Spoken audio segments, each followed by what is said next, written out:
harian sa yuta. Awiti ang Diyos, o mga harian sa yuta. Ang Diyos mitindo, ang iyang mga kaaway nagkatibulaag, ug sila nga nagdumot kaniya nanagan sa iyang atubangan. Maingon nga sugipali, mausab sila. Ingon sa talo nga milanay, atubangan sa kalayo.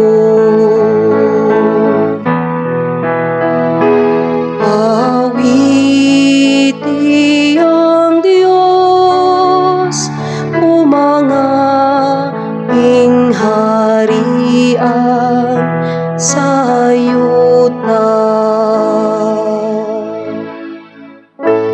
Apan ang matarong nagasadya ug nagalukso sa kalipay, atubangan sa Dios.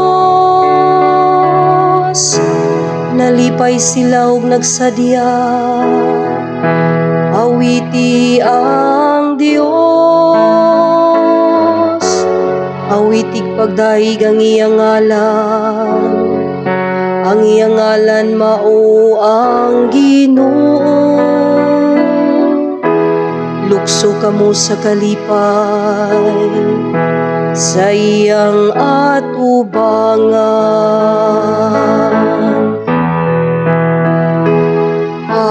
Awiti ang Diyos, o mga harian sa yuta. Ang amahan sa mga ilo ug tigpanalipod, sa mga balod, mao ang Dios diha sa iyang balaan. Uloy anan, ang Dios naghatag og puloy-anan sa mga biniyaan. Gipagula niya ang mga binilanggo ngadto sa kagawasan.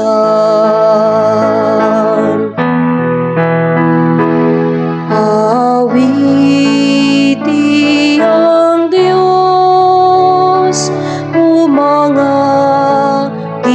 harian sa yuta.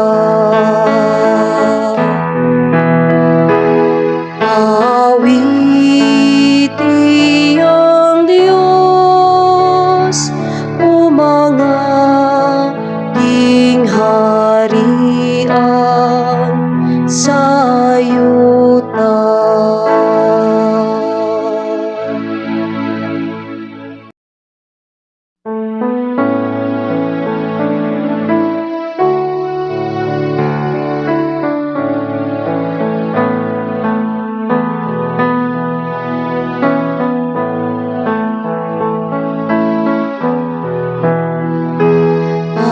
Awiti ang Diyos, o mga harian sa yuta. Awiti ang Diyos, o mga harian sa yuta. Ang Diyos mitindo, ang iyang mga kaaway nagkatibulaag, ug sila nga nagdumot kaniya nanagan sa iyang atubangan. Maingon nga sugi palit, mausab sila. Ingon sa talo nga milanay, atubangan sa kalayo.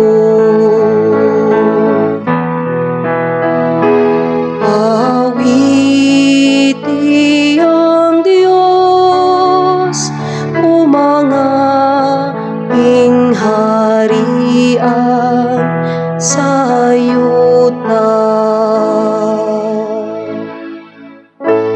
Apan ang matarong nagasadya ug nagalukso sa kalipay, atubangan sa Dios.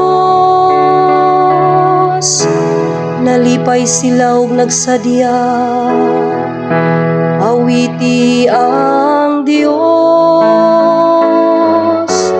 Awitig pagdaig ang iyang ngalan, ang iyang ngalan mao ang Ginoo. Lukso kamo sa kalipay, sa iyang atubangan.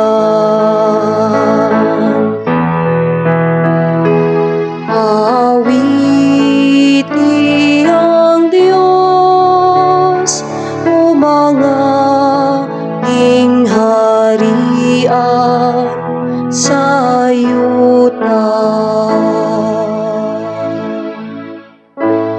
Ang amahan sa mga ilo ug tigpanalipod, sa mga balod, mao ang Dios diha sa iyang balaan. Uloy anan, ang Dios naghatag og puloy-anan sa mga biniyaan.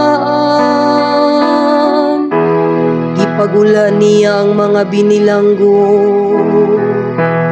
ngadto sa kagawasan.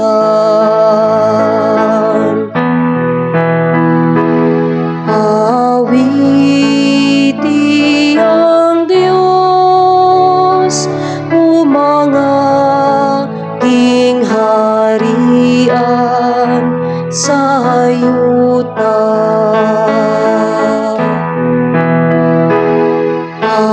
Awiti ang Diyos, o mga ingharian sa yuta.